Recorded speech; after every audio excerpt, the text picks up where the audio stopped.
Welcome, everybody, to another deep dive. Today, we're taking you to a city that I'm sure many of you have heard of. Maybe some have even visited.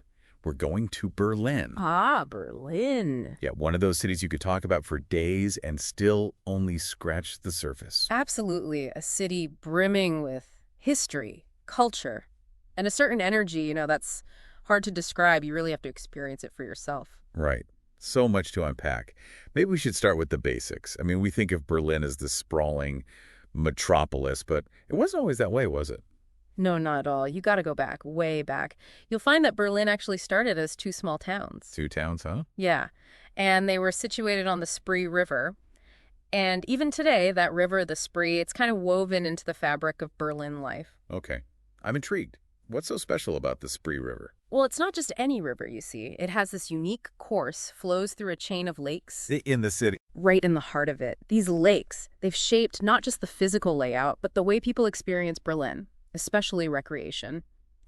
Imagine, you're in this bustling metropolis, and yet you have these beautiful, serene lakes right there. I'm picturing it now. Sounds idyllic. Any favorites? Oh, so many. The Tegelerdsee, the Grosser Wannsee, they're stunning. But here's something that might surprise you. The name Berlin itself, it might actually come from the language of the West Slavs. And get this, it could be related to a word meaning, wait for it, swamp. A swamp. That's not exactly the image that comes to mind when I think of Berlin. More like cutting-edge cosmopolitan. It does make you think, doesn't it? But it speaks to the layers of history, going way back, further than those original settlements. And you can still see traces of that past in the names of places all over the city. 5 of Berlin's 12 boroughs, 22 of its neighborhoods, they all have names with Slavic roots. Wow, okay. Swamp or no swamp, we're talking serious history here. Yeah. But how did Berlin go from these humble beginnings to become the global city it is today? Well, its documented history goes all the way back to the 13th century. And even then, location was key. Berlin sat at a crossroads of vital trade routes, destined for greatness. Ah, so it was kind of set up to be a hub, a center of commerce and connection from the very beginning. Precisely. That strategic location played a huge role in its growth and influence. Over the centuries, it went from the capital of the Margraviate of Brandenburg to the Kingdom of Prussia, and eventually the capital of the German Empire. Talk about upward trajectory. And wasn't there a time when Berlin was one of the biggest cities in the world? Absolutely. During the Gründerzeit, a period of rapid industrialization, Berlin's population just exploded. By the 1920s, it was the third largest city in the world. Can you imagine the energy? Wow, that's mind-boggling. I can definitely see how that ambition, that drive still resonates in the city today. It's a global hub, not just for politics, but for culture, media, science. You hit the nail on the head. But I'm guessing its journey wasn't all smooth sailing. I mean, a city with that much history, it must have faced its share of challenges along the way. Oh, of course. It's not all triumphs. Berlin's story is also one of resilience. Take the 30 Years' War, for instance. It was absolutely devastating. Imagine a third of all the houses in the city damaged or destroyed, the population cut in half. That's just heartbreaking. But knowing Berlin, I'm sure it found a way to bounce back. It did. And a key figure in that recovery was Frederick William, the Great Elector. He came to power after the war and focused on immigration and religious tolerance, essential to revitalizing the city. So he was basically encouraging people from all walks of life to come and help rebuild Berlin. Exactly. The Edict of Potsdam, for example, it offered refuge to French Huguenots fleeing religious persecution. And you know what? By 1700, almost a third of Berlin's residents were French. Wow, a third. That must have had a huge impact on the city's culture. Absolutely. Think about it. Language, cuisine, the arts. And it didn't stop there. You had people coming from Bohemia, Poland, Salzburg, adding layer upon layer to Berlin's identity. So from swampy beginnings to a global powerhouse, through war and recovery and this amazing fusion of cultures, it's all connected. But we're just getting started, right? Oh yeah, just scratching the surface. Next, we'll look at how these threads of history shaped the Berlin we see today. A city of architectural marvels, a constantly evolving cultural scene. Can't wait to dive deeper. We're about to uncover even more about the beating heart of Berlin. Buckle up, everyone. Wow, it's incredible to think about how far Berlin has come from its humble beginnings. It really is. And as we move into the 17th and 18th centuries, Berlin starts to take shape as the city we recognize today. Oh, what happened during that time? Well, for one thing, you had this big merger Berlin and Cologne, along with 3 other towns, they all came together under the name Berlin. Okay. And with its status as the capital of the Kingdom of Prussia, things really started to take off. So that's when Berlin really started to become a major player, huh? Exactly. And then you have the rise of Frederick the Great, a pivotal figure in Berlin's history. Frederick the Great, wasn't he a bit of a Renaissance man? He was a military strategist, patron of the arts, even a composer.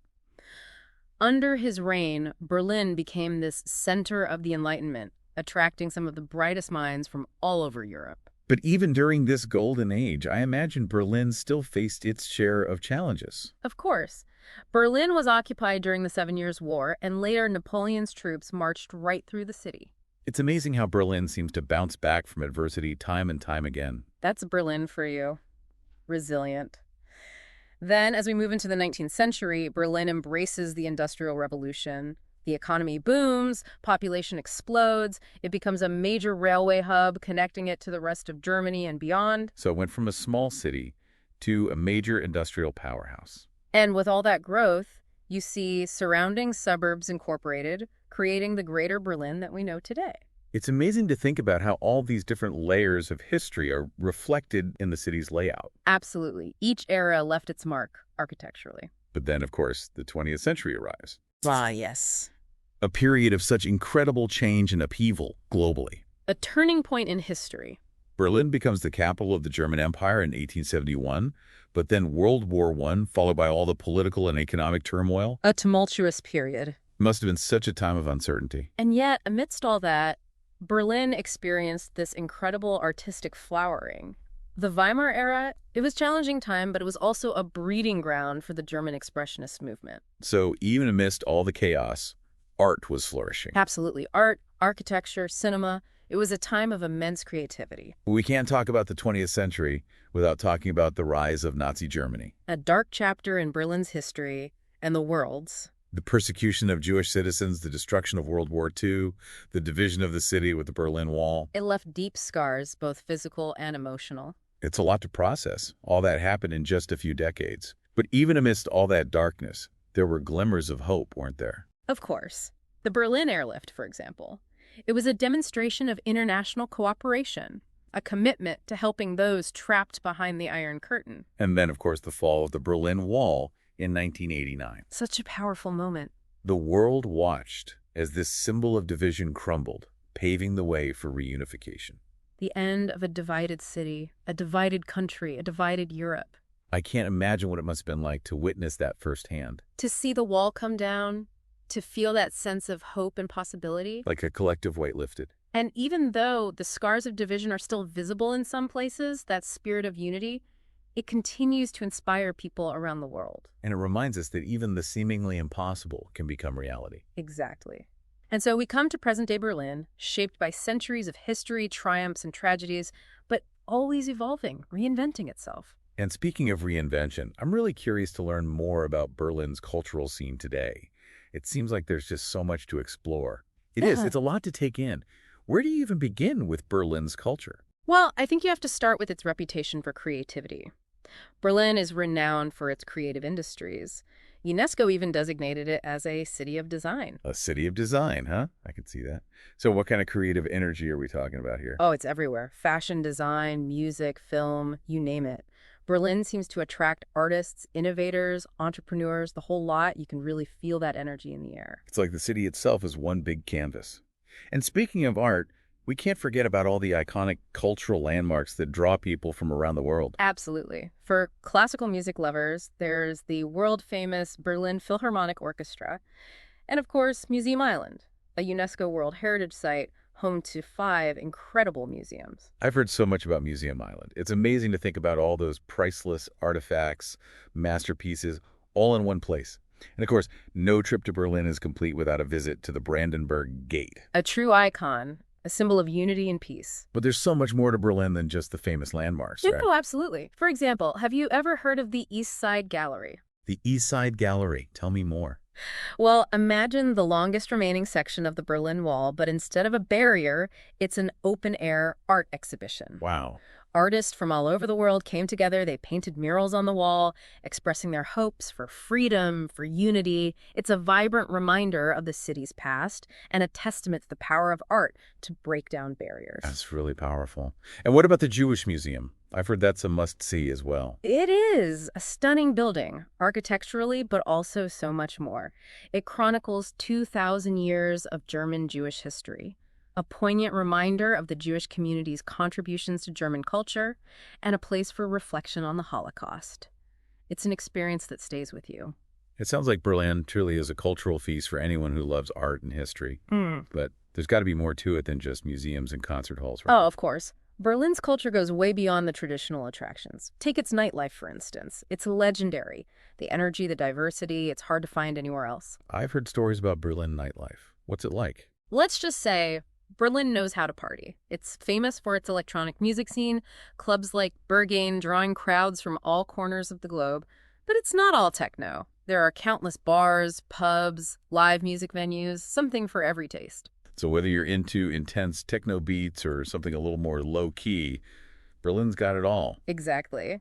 And then there's the theater scene. Berlin has a long and rich tradition of theater. Historic venues like the Deutsches Theater and the Berliner Ensemble, made famous by the works of Bertolt Brecht, still going strong. It really does seem like Berlin's cultural scene has it all. And I'm betting the food scene is just as diverse. You bet. Berlin is a melting pot, and that's reflected in its food. You've got Michelin-starred restaurants with cutting-edge cuisine, but also street food markets where you can grab a currywurst, a true Berlin classic. Okay, now you're speaking my language. Mm-hmm. Currywurst, I'm there. But what really brings the city to life is its street life, wouldn't you say? Absolutely. And Berlin's street life, it really captures that vibrant mix of cultures. Cafes buzzing with conversation, street musicians filling the air with music, flea markets overflowing with unique finds. It's all part of the Berlin experience. You've painted such a vivid picture. It sounds like Berlin is a city that really comes alive on its streets. It's a city where history echoes in every corner, where creativity bursts forth in unexpected ways, and where you can feel that dynamic energy all around you. It's a city that never stops reinventing itself, embracing change while holding on to its past. It sounds like an adventure waiting to happen. Yeah. What would you say to someone who's never been to Berlin? I'd say come with an open mind and get ready to be surprised. Berlin has something to offer everyone, whether you're interested in history, art, music, food, or just the unique atmosphere. It's a city that won't disappoint. Well said. It's been an amazing journey exploring Berlin with you today. I feel like I've learned so much, and I'm definitely inspired to learn even more. That's what we hope for, to spark curiosity, to encourage exploration. Berlin is a city that deserves to be experienced. Maybe our listeners will even be inspired to plan their own deep dive into this incredible city. Until next time, keep exploring, keep learning, and remember, there's always something new to discover, just around the corner.